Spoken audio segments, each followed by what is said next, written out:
When it comes to scents, you should pick ones that smell like, well, you.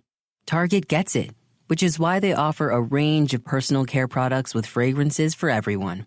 Be true to floral you with Dove Peony and Rose Body Wash. Live your fresh life with Degree Ultra Clear Deodorant. Express your decadent side with Love Beauty and Planet Coconut Shampoo.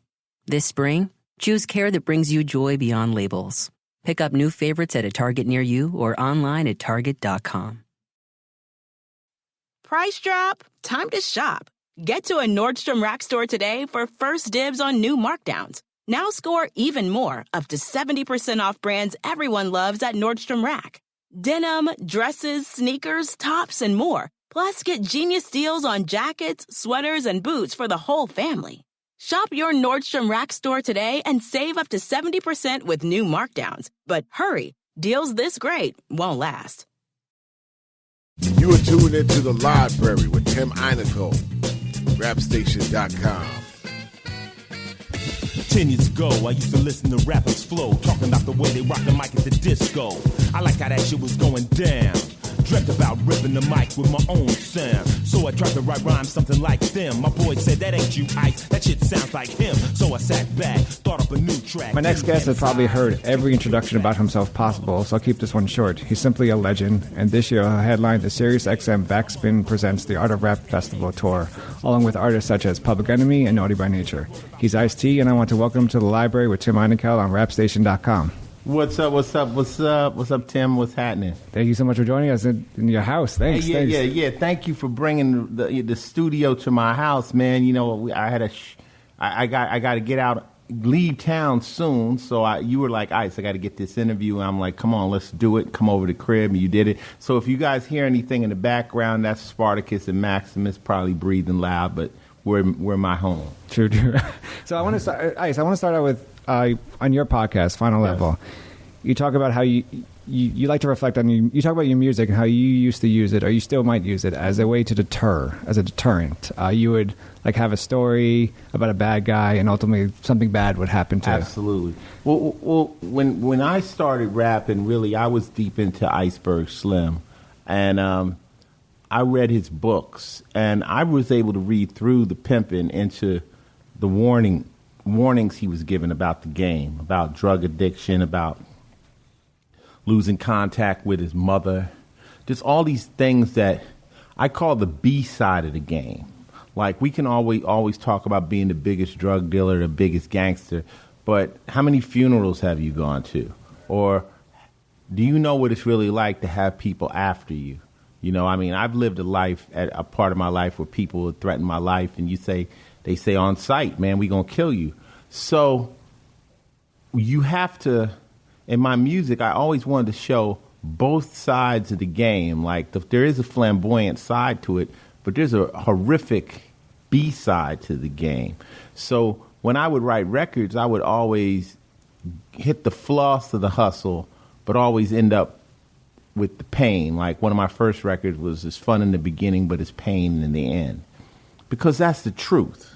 That's the truth. Anybody that tells you that you're going to go out here and be some career criminal and get away with it and you're not going to suffer any tragedy is an absolute liar. Somebody close to you is going to die or get killed. It's not all floss. So that was my style of rap. As you continue to make music, and you obviously are very successful, not just as an artist, a rap artist, but also as an actor, as a promoter, you know, as you continue to make music, do you still approach your music the same way? Yeah, honestly. Like, you know, I did a record called, with Body Count, called Invincible Gangster, where we played the gangster that, you know, will never die, you know, and the hook was invincible gangster, you know, and it was a way of saying, look, dude, you know, you're not invincible. And in one of my biggest records, OG, I say, you know, that, you know, when you go in the joint, you'll be coming out feet first, meaning dead. Like, there's no invincible gangsters. And I've just always tried to be really honest with my music. I knew that, you know, I could go out there and I could shock people and portray some fakeness, but those songs always turned me the wrong way. Whenever I would hear people talk and I was like, Really? It just made me feel weird about it. And also, I'm held accountable. A lot of my friends are in prison. A lot of my boys that were really out on the streets with me in prison. And they were like, Ice, don't lie. Like, you lived such a wild life and you had such an illustrious career. There's no need to lie or embellish it. Just tell the truth. So I've always tried to be real honest. But I also write a style I call faction, which is fictional stories using factual situations. So I'm mixing fact and fiction together, but I'm not trying to steer anybody wrong. I think that's the key to mine. I don't want anybody to listen to one of my records and say, man, I was listening to you and I got in trouble. I'd rather have people say, I was listening to you and I got out of trouble. I got out of drugs. I changed my life. That was always my goal as a person.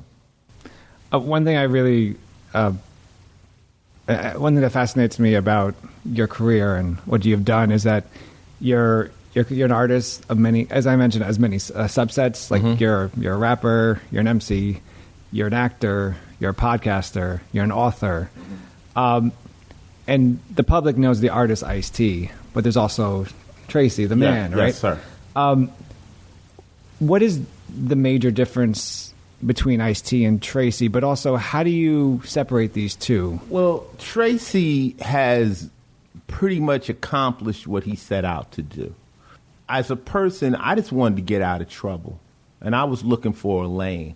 Now, this is coming from somebody who was not trying to get out of trouble, who thought that through the hustle of the streets, he could be successful. I just figured I'm going to be the biggest gangster, the biggest thief or whatever, and I would retire. Like, I was dumb. And then what happened was all my friends who I admired went to prison or got killed.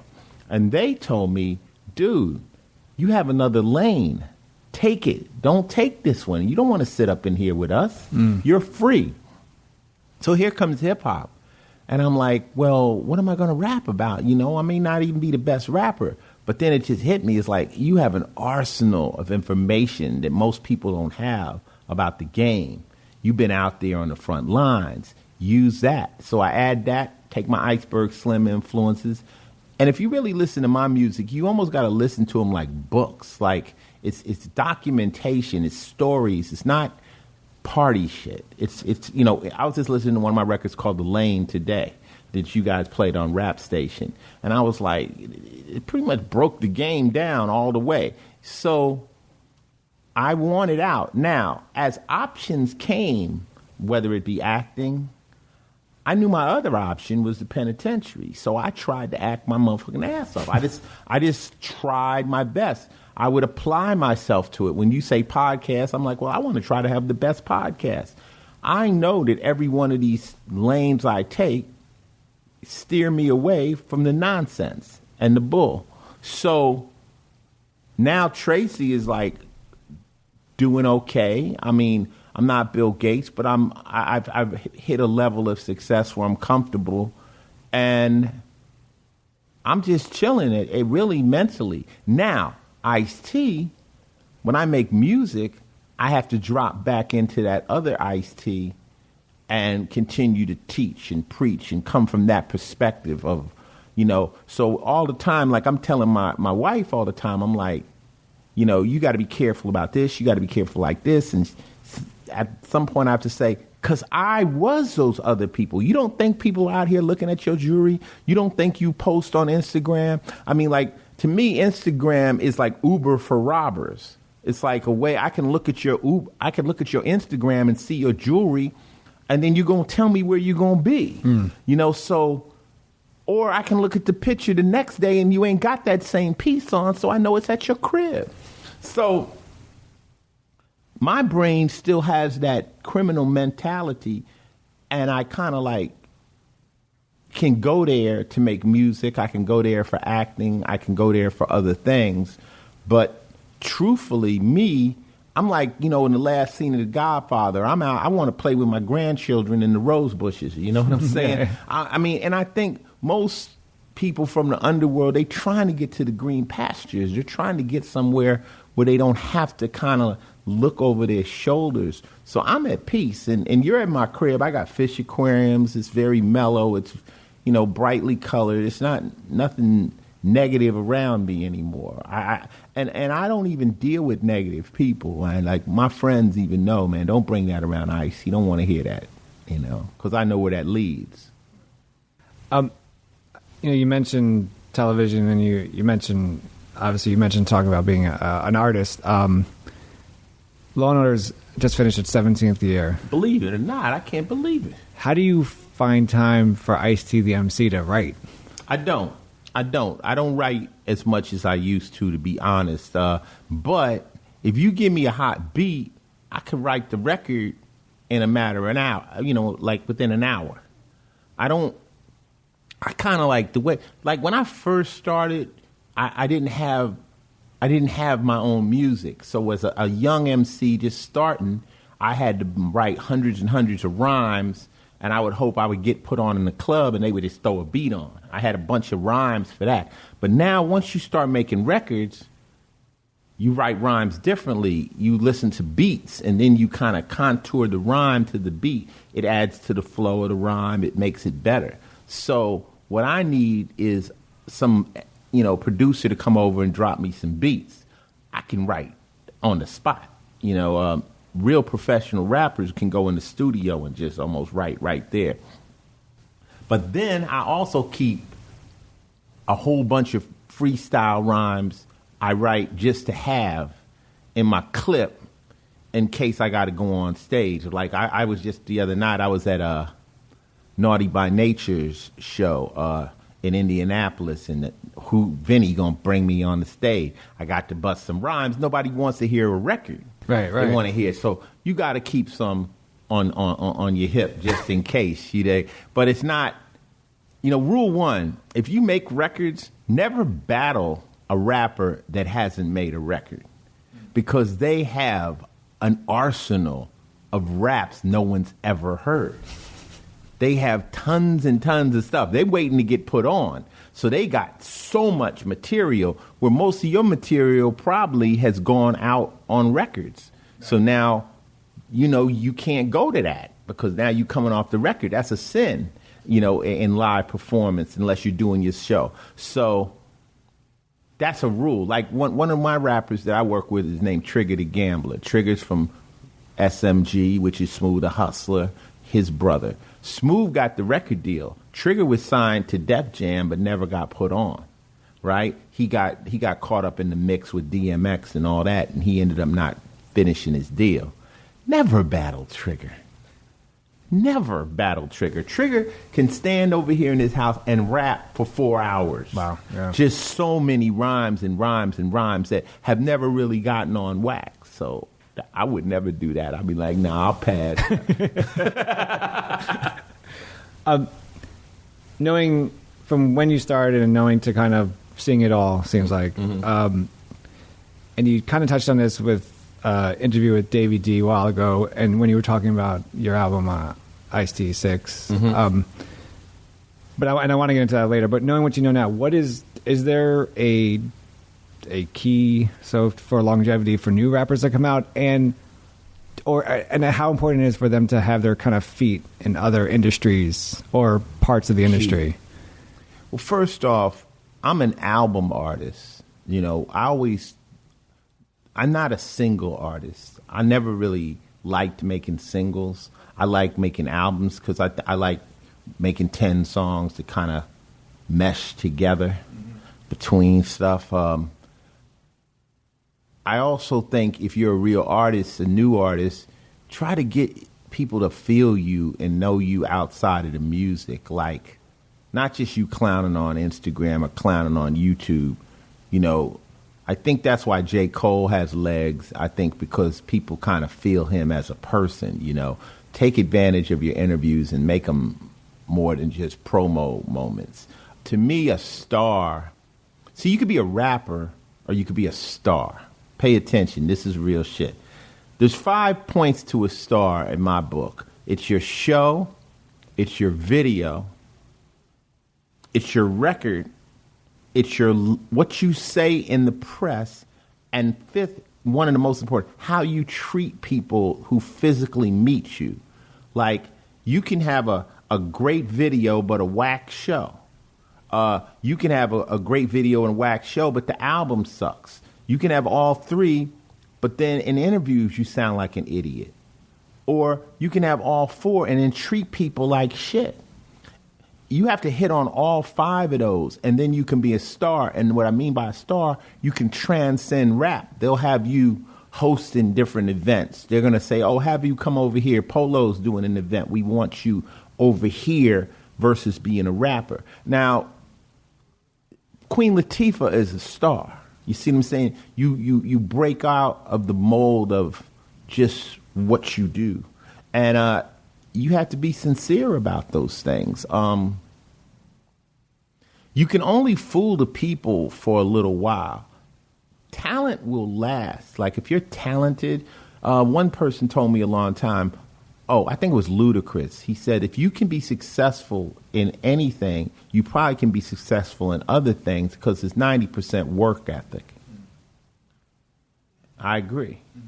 You know, so anyone if a professional basketball player, if he applies himself, probably could be successful someplace else because he understands how to win. Right, yeah. So, but then a lot of people kind of slip into the music business and get a hit record and they getting high and they kind of just floating in. And then it's gone before they know it because they just felt, I guess, entitled to be in this position. It's serious. Here's some pimping for everybody out there.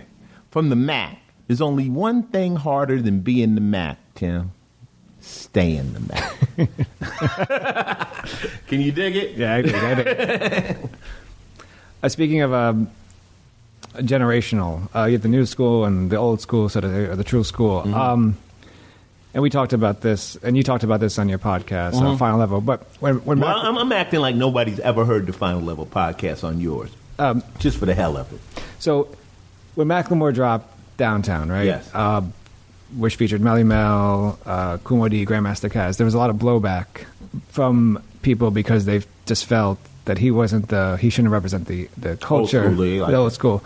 But then there's also, like, Big Daddy Kane came out and said, well, at least he's putting us on. I agree with Big Daddy Kane. You know, I mean, see, Macklemore is a polarizing rapper for the simple fact he came out so big, he was so successful, and he got that award very quick. The year they thought Kendrick Lamar should have got the award. So therefore, he's now back on his heels. He's like, well, did I do something wrong? I always say, man, he went in the studio just like everybody else. You know, he might have got on pop radio a little bit easier than maybe a Big Daddy Kane could, but he put out some decent records. Then he decides, you know what, maybe I'm going to pay tribute to some of these OGs who the game wouldn't be even around for if, you know, wasn't for them. I think that was an honorable thing. You know, I told people I wasn't really crazy about the song. I didn't like the guy singing all high-pitched in the hook. I was like, come on, man, calm down. But the fact Mel was on there, Caz, people that really were my, you know, like icons, people I looked up to in hip-hop when I got in the game, I thought it was a very powerful thing. Now, did he do it because he really respected him? Or did he do it as a political move?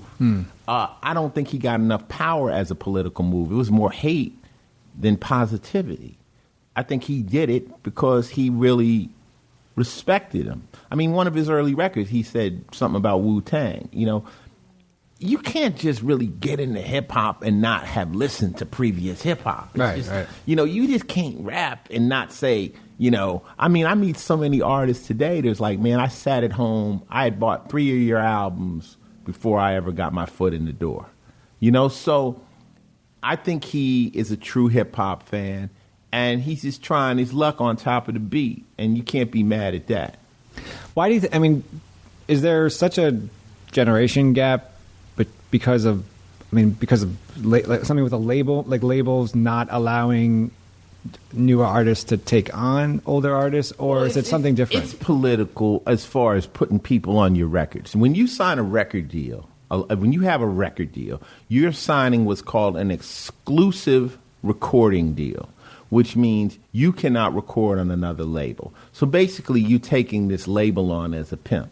The label says, Ice, you're signed to Warner Brothers. If, KRS-One is on Polygram, the pimp's got to talk about it. You can't talk about it because you're exclusive to us. If that record's going to be on Polygram. Now, if the record's going to be on Warner, Polygram has to agree, and it becomes where the artists can't even call each other up and say, hey, man, let's make a record. Right. That's where the politics come in because you're signing an exclusive recording agreement.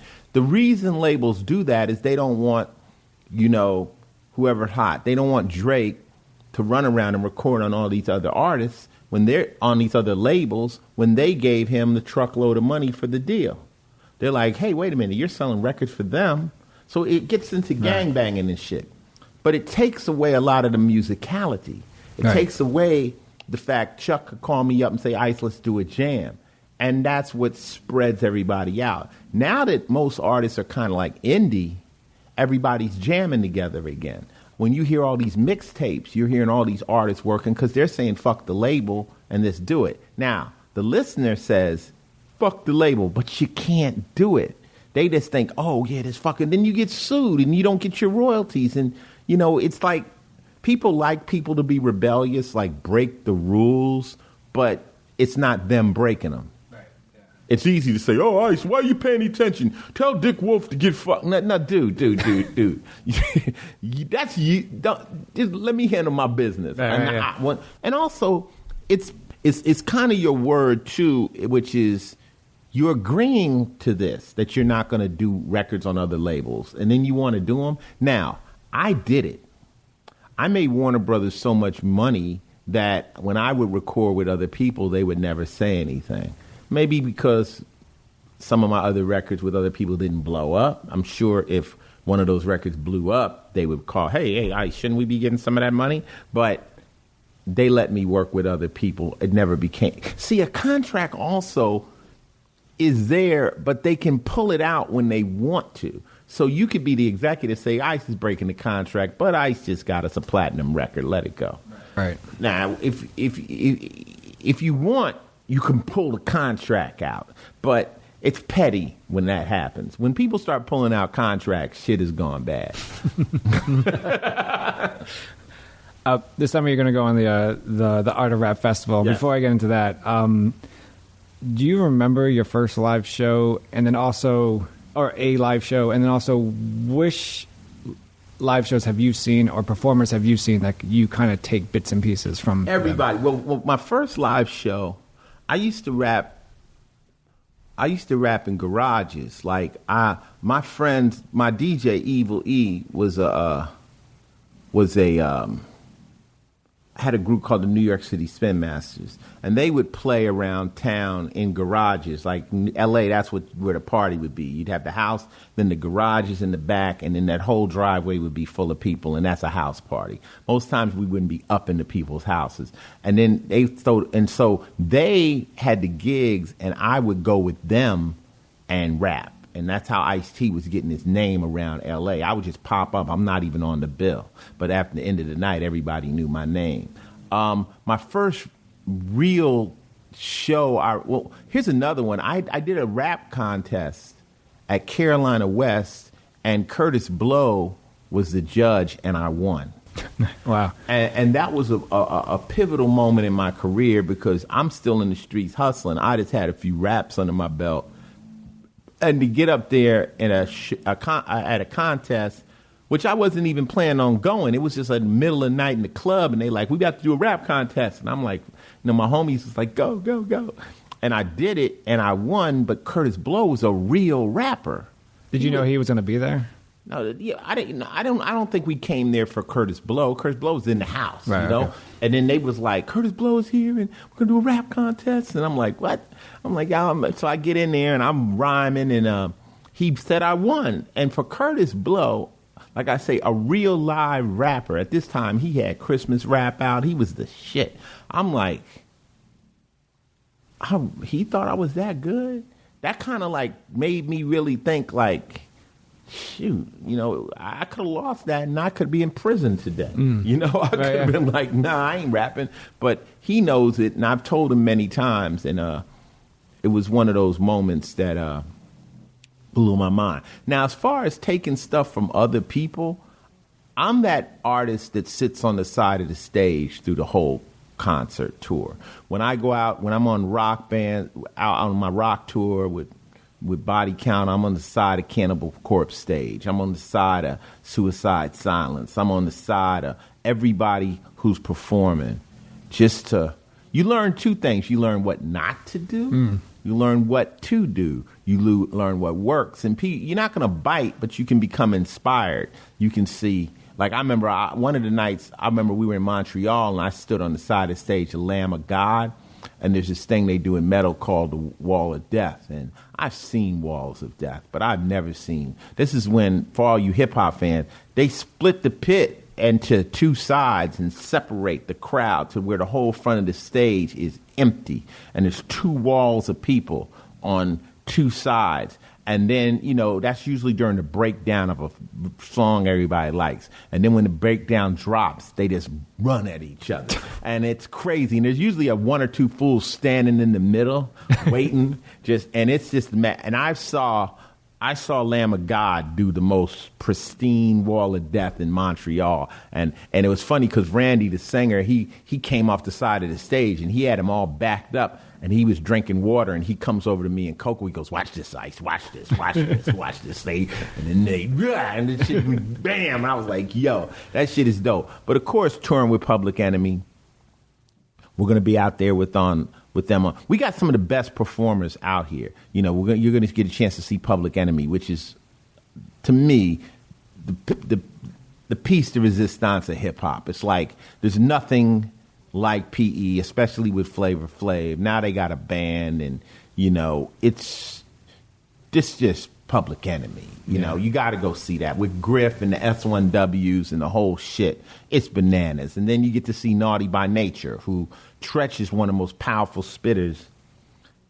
People just underestimate what Tretch is live, and he rapped his ass off. And Vinny's incredible, and they put on a whole hip hop celebration show.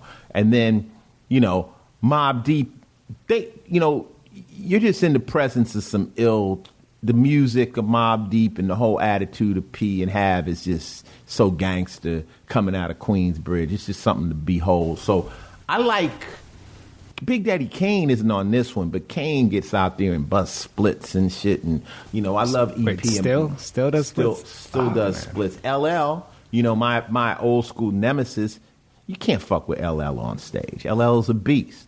LL's coming out his shirt and ripping shit, ripping mics. You know what I'm saying? So KRS-One, that's old school and stuff. And I've seen Kendrick Lamar perform, dope. I'm a big, like I say, I'm a big fan of Lupe Fiasco. I love Young Jeezy. I love Hot Boys. I love the whole situation. My thing is, what do you do after your hit records?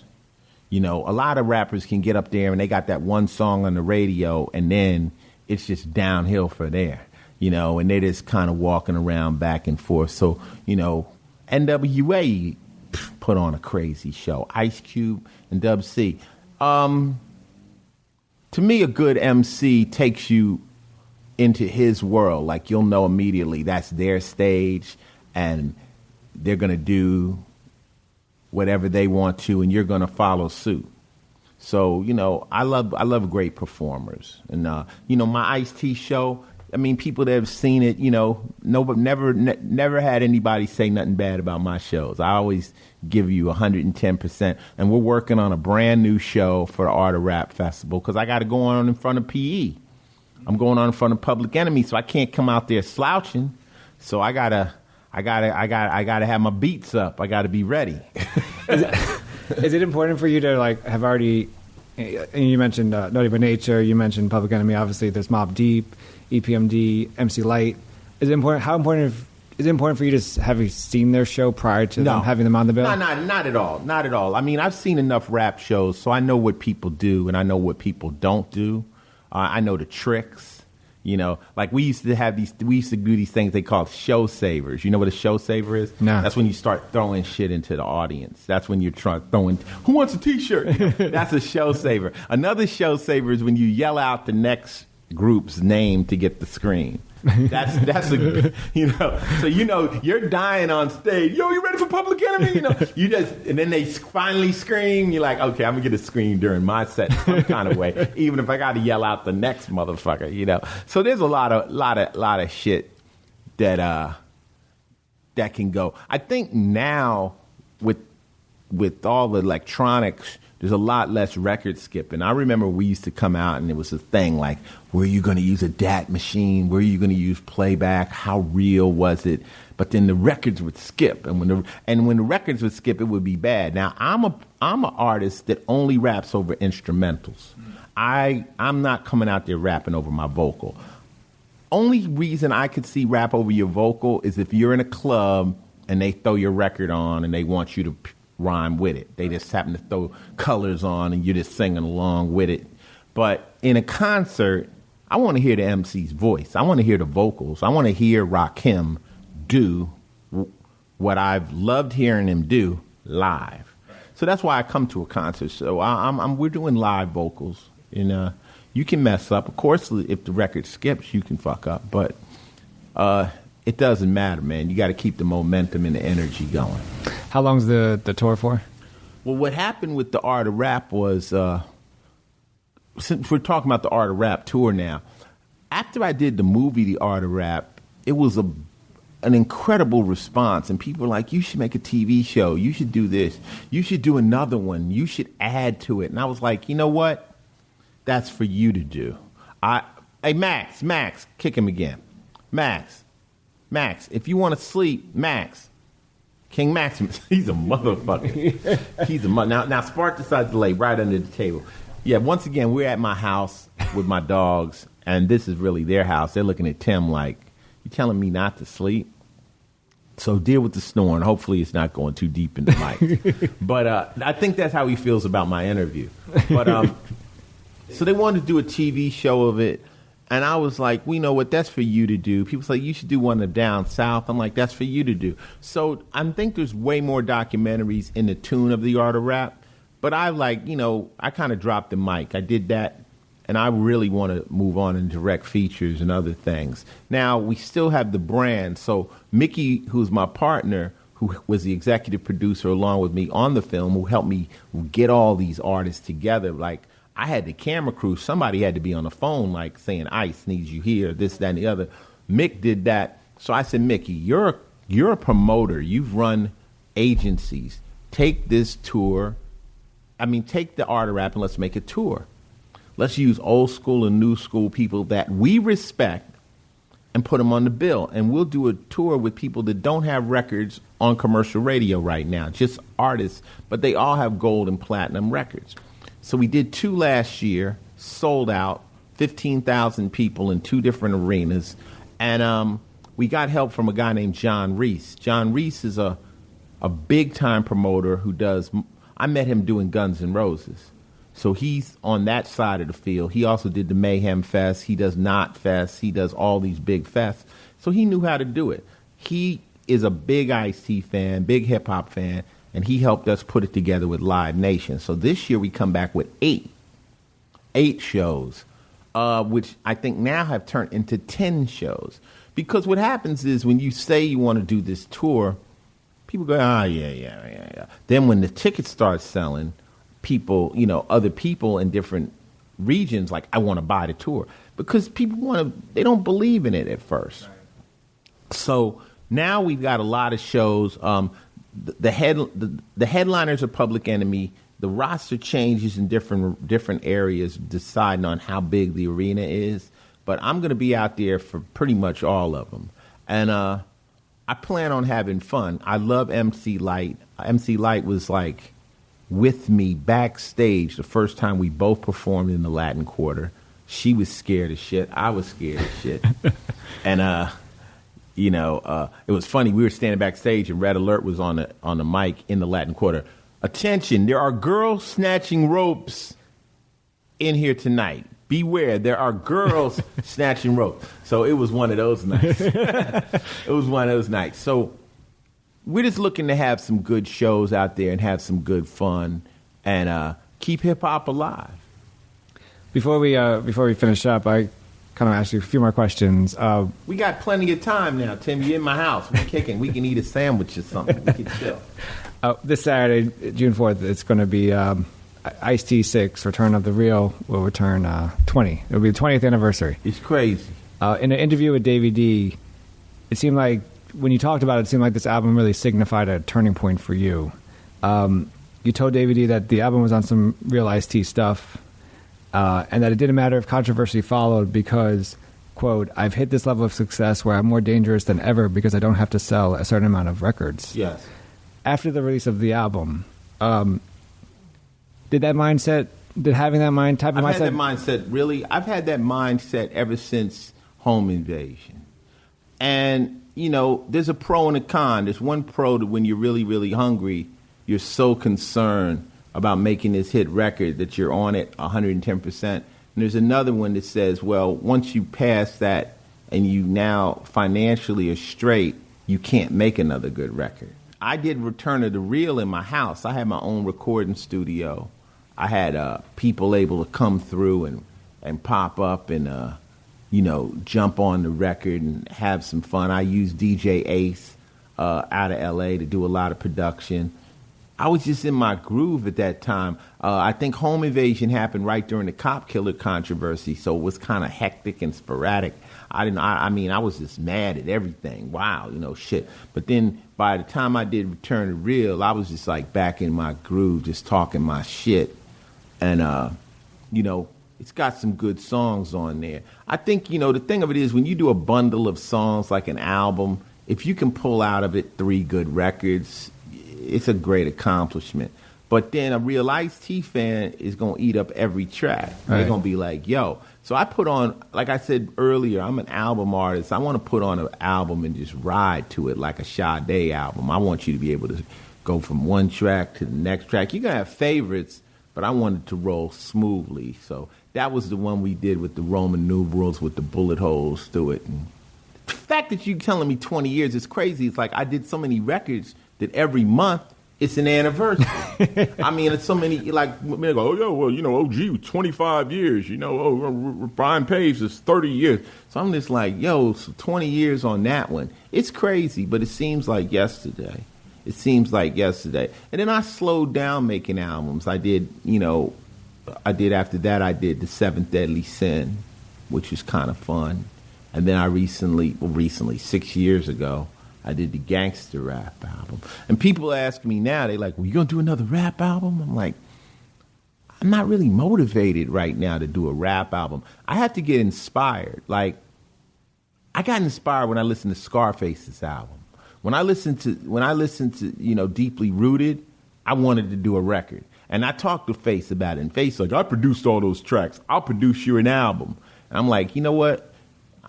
Put you in a hotel out here in a month, mean you can knock an album out. It's possible, but, I might wait a few years till I'm 60 and just make an album at 60 years. Be the oldest rapper, Like when I say I got a rhyme, I say I'm the old school nigga with the gray hair, paralyzed, still have you killed from a wheelchair. I think that if you ever could rap, it's not something you lose. I think that Miles Davis could play the trumpet as well the day he died. You dig? I don't think Quincy Jones could produce. I think he'll produce for the rest of his life. I don't think singers lose it. I don't think, it's not like football where you got to run and nothing like that. You just got to somehow use your voice and your brain. And now, could I make a record that would hit the top of the charts? I think I could under another name. I think I could put out a record that could be so dope that it would hit before they figured out who the fuck I was. Because I don't feel the resistance to me. See, I think there's a resistance to old school artists. Let me go there for a minute. I think that no matter how dope Nas makes a record right now, they might not want to spin it. just because Nas ain't necessarily in the club right now. They'll still spin Jay, they'll still spin Kanye, but they may not ever spin a Big Daddy Kane or a Public Enemy or, you know, whoever else again, because they have new artists which need to fill up those places.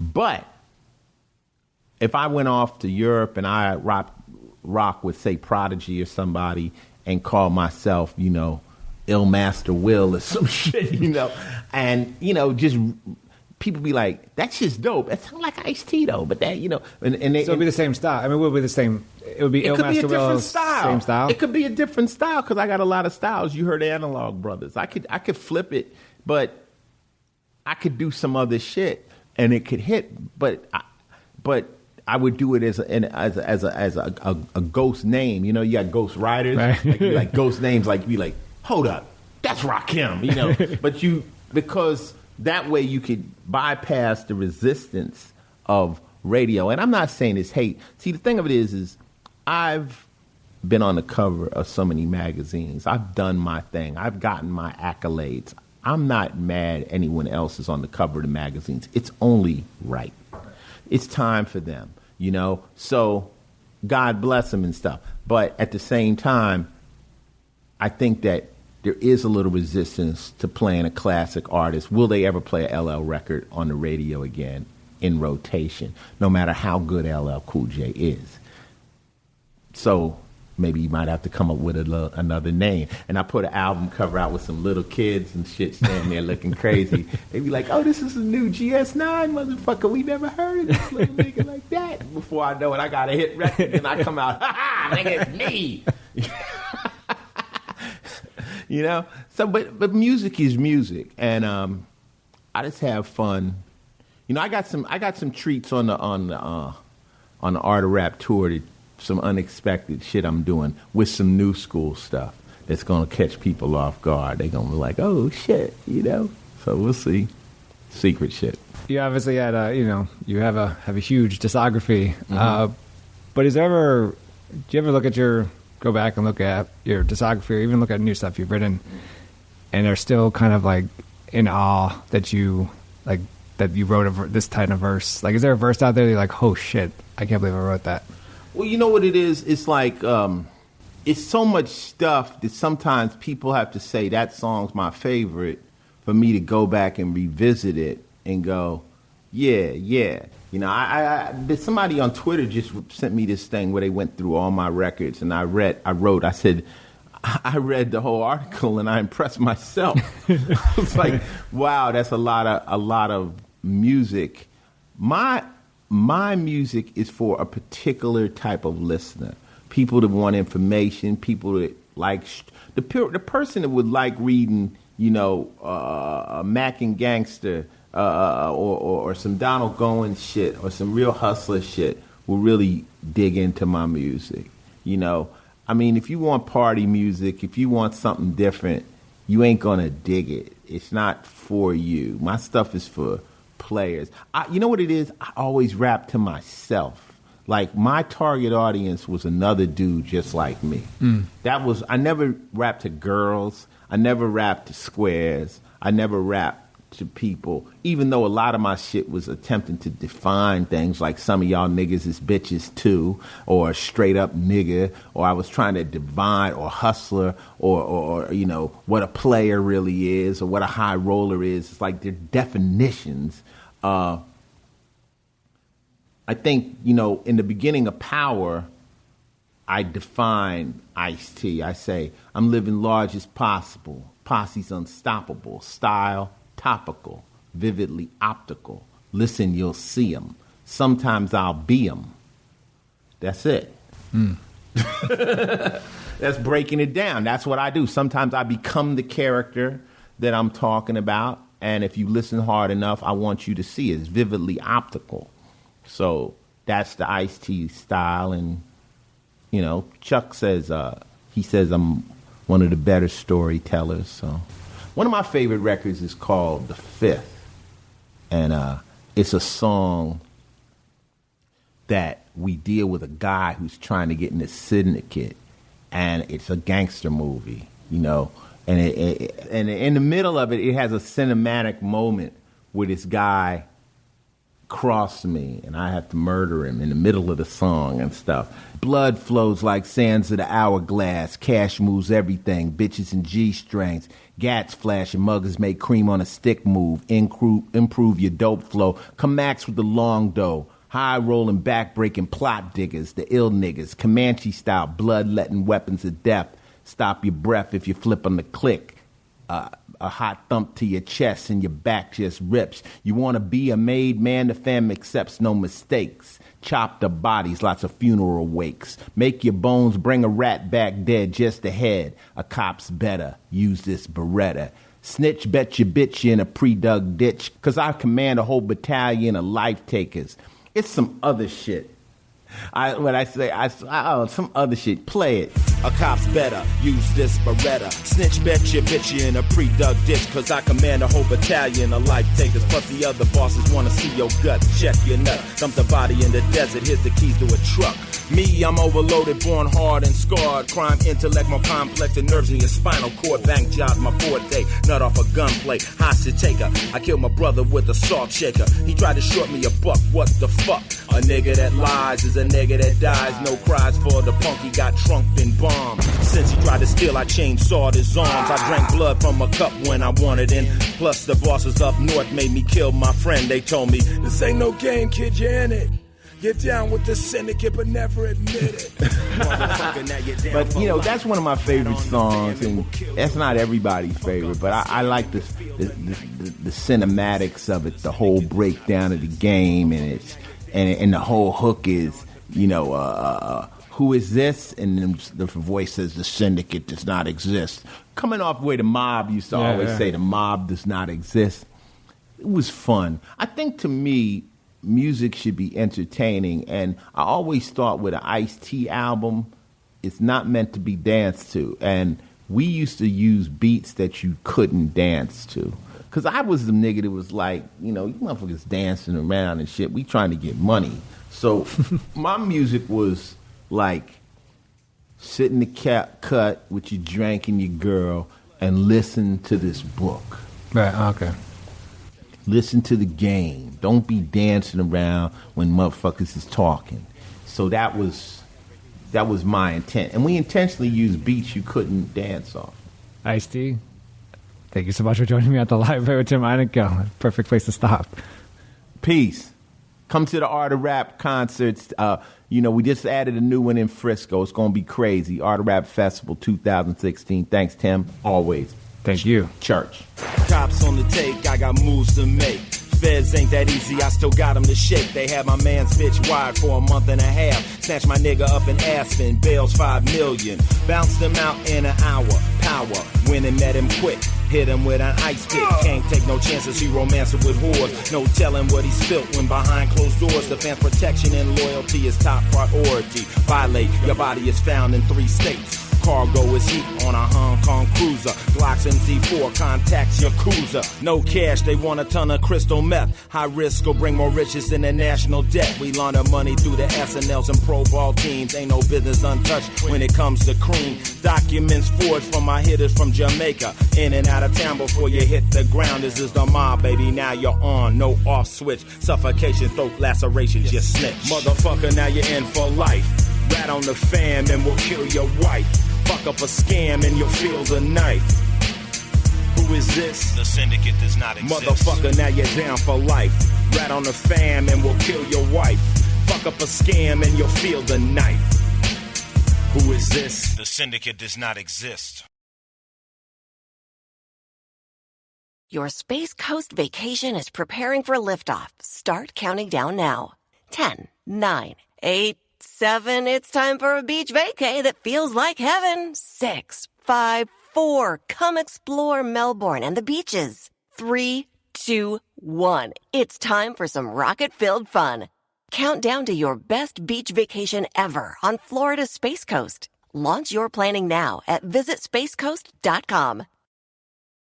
Rack your look for spring at Nordstrom Rack and save up to 60% on brands you love. Rag & Bone, Vince, Marc Jacobs, Adidas, Joe's, and more. Great brands, great prices every day at Nordstrom Rack. Score new dresses, denim, sandals, designer bags, and sunglasses, plus updates for the family and home. Get your spring on for less, up to 60% less, today at your Nordstrom Rack store. What will you find?